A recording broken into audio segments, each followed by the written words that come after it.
nasaktan ng katawan. Camille, ang ginawa mo, may nasaktan ng puso. Ang ending, war kaming Huwag ka na magalit sa amin. Oo nga, Kaz. Di naman namin ginusto ang nangyari eh. Dahil sa ginawa niyo, nasaktan si Honey. Nagalit patuloy niya sa akin si JB. Bakit? Naniniwala kasi siya na ako'y nagkalata-type siya ni Honey. Ako na nagot sa mga ginawa niyong kasalanan, no? Ang galit na galit pa rin sa atin eh. Mabuti pa i-video sa natin. Sige. Magtataguran naman sila.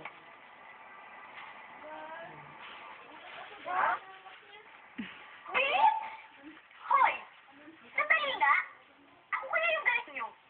Don't call me names, no? Ah, hindi na ibig sabihin namin, cousin. Nasa beach ka? Ha? Mang Jules! Ano yan? Hindi mo ba nakita? Poster ng beach, pinapakabit ni Lola mo sa kwarto niya. Para raw relaxing siya. Pasok ko na ha! Yeah.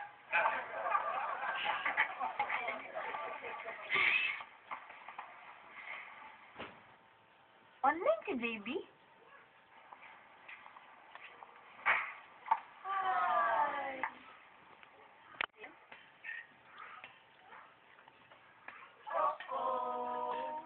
Bakit? Oh!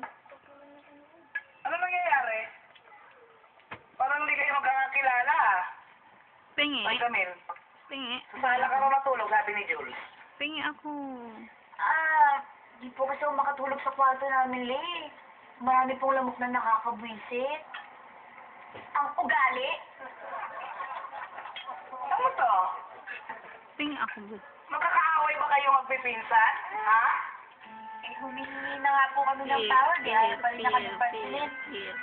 Look, pakisabi naman sa kanya na pinagsisisihan na namin yung mga ginawa namin. Nagsisisi na raw sila. Pakisabi po sa kanila lang na mahirap patawal yung ginawa nila sa akin. Sinira nila yung tiwala ko, no?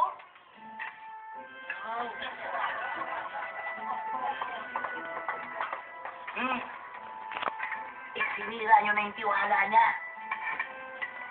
Eh, anong gagawin namin, La?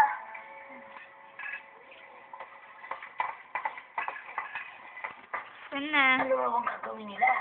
Na? Ikaw yung usap namin. Ano ba? Kakakalito na kayo, ha? Na? Oo nga, narinig ko. Lala. Bye. Take care.